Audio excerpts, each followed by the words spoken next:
અને પ્રસાદ ગ્રહણ કરે. તો પ્રસાદમાં એટલું તાકાત છે.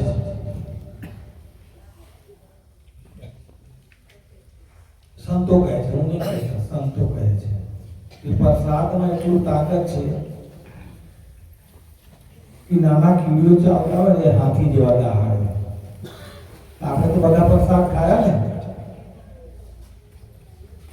અને ઉપરથી આપણે કેવા કેવા સંતોના શિષ્ય બધા, જેઠારામ મહારાજ, દામોદરદાસ મહારાજ, કાશી વિશ્વનાથ મહારાજ, દેવનાથદાસ મહારાજ, એમના સાનિધ્યતા મળેલા છે. અને કેવા ઘરના આપણા કવાંટ તાલુકા રામાનંદાચાર્યજી ભગવાનના પરિવાર ગણાય છે.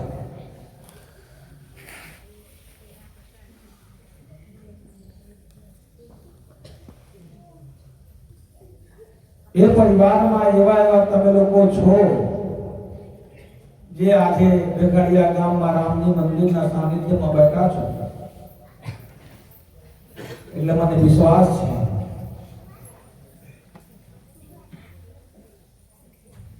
હું તો ધીરે બોલીશ, માઇક છે, લેકિન મને પાછળ કરજો તમારા અવાજથી, પ્રસાદ પાવરથી. બોલો સિયાવર રામચંદ્ર ભગવાન કી જય. મજા નહીં આવી આ બાજુથી પણ બહેનોમાંથી પણ મજા નહીં આવી.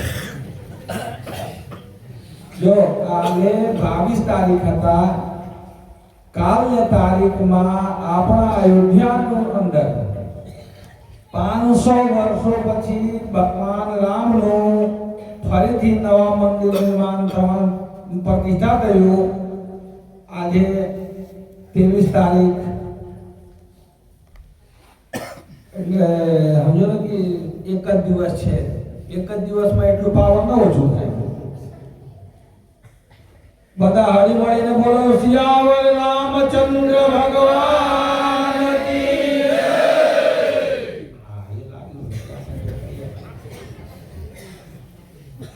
જો આજે બસંત પંચમી, આપણા સનાતન ધર્મની અંદર બસંત પંચમીની અંદર બસંત પંચમીના બહુ મહત્વ છે. બહુ પ્રકાર છે. વેદમાં, ગ્રંથમાં, પુરાણમાં દરેક જગ્યાએ કાંઈ ને કાંઈ બસંત પંચમી નિમિત્તે કાંઈ ને કાંઈ લખેલું છે. ઉસ જગ્યા બસંત પંચમીના દિવસે મા સરસ્વતીને જન્મ થયું. મા સરસ્વતી જ્ઞાન અને વિદ્યાનું દેવી કહેવામાં આવે છે. એટલે આપણે બસંત પંચમી ઉજવીએ છીએ. વિદ્યાર્થીઓ માટે આજની તારીખ પૂજન વિધિ માટે બહુ સારી. કુછ પુરાણોમાં કહેવામાં આવ્યું છે ભગવાન શંકર અને હિમાંચલ રાજની પુત્રી પાર્વતી ને સગાઈ થયું હતું. આજના દિવસે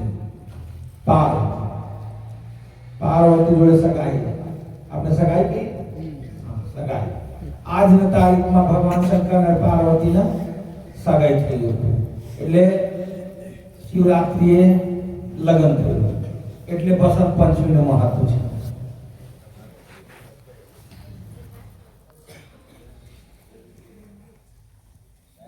આજે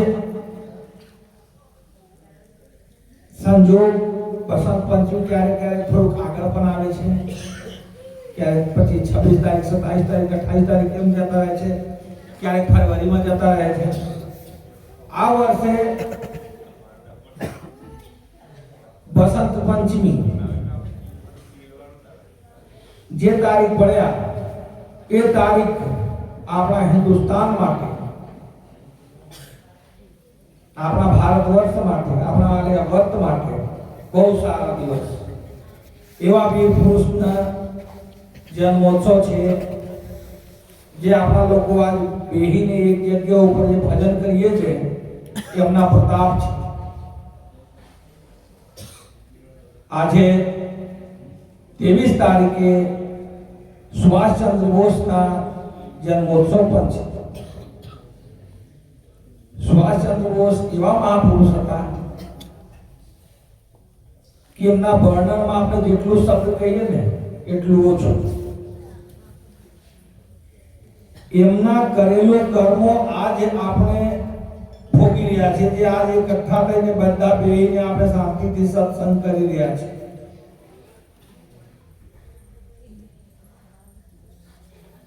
એમના નારા તો તુમ મુझे खून दो मैं तुझे आजादी दूंगा.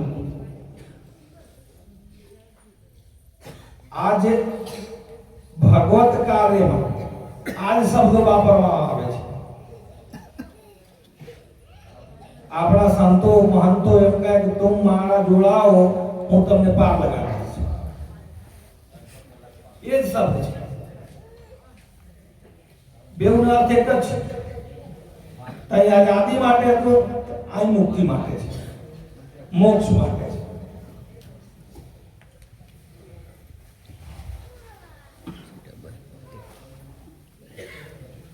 આપણે એવા ભગવાનને પૂજન કરીએ છીએ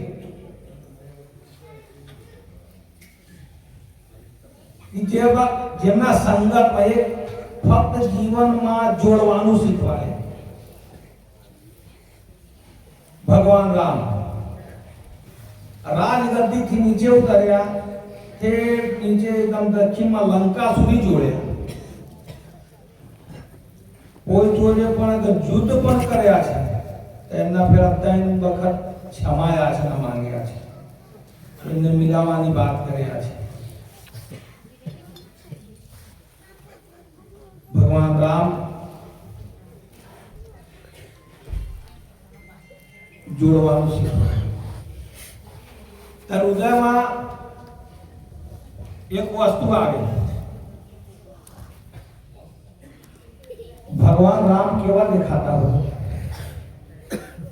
આપણે મૂર્તિમાં જોઈએ છીએ.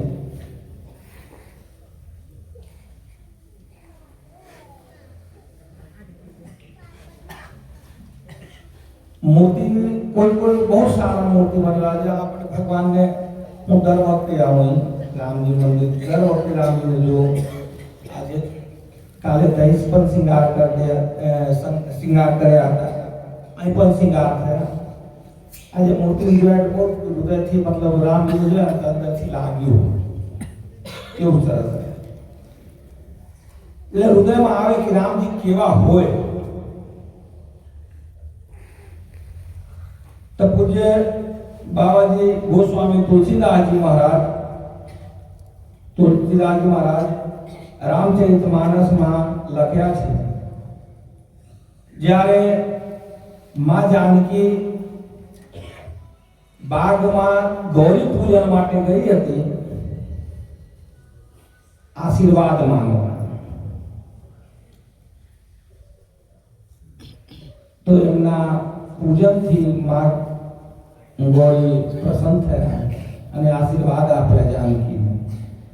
રામજી કેવા છે, રામાયણમાં રામજી કેવા છે કે એક જ લાઈનમાં આખું વર્ણન છે, બીજા લાઈનની જરૂરત જ નહીં.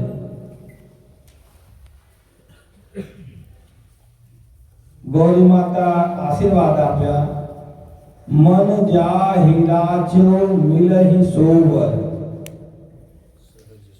સહજ સુંદર સાવર, करुणा निधान सुजान शील सने जानत राव. ऐसा ही है ना महाराज जी. भगवान कैसे हैं? मन जाहिरा છે.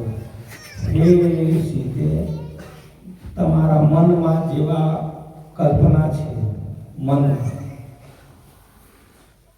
એવા સુયોગ્ય વર તમને મળશે, એવા ઘેરખાણી તમને મળશે, કેવા સહજ સુંદર સાવરો, કરુણા નિધાન સુજાન शील स्नेह तो मानसમાં કેટલા ગુણ જે ઉત્તમ ચરિત્રના માનસો હોય જેટલું આ ચરિત્ર વર્ણન છે જે માનસમાં આ ચરિત્ર આવે સમજી લેવાનું કે એ જ રામ છે રામ વાપર છે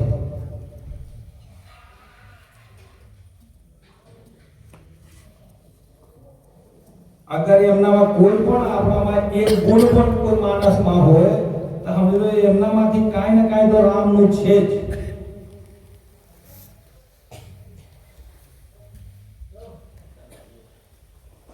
आज एक वस्तु जमाना था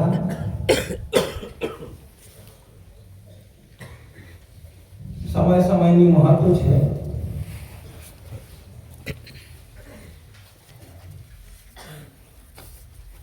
सबसे बधारे में बधारे पूजा भारत वर्ष में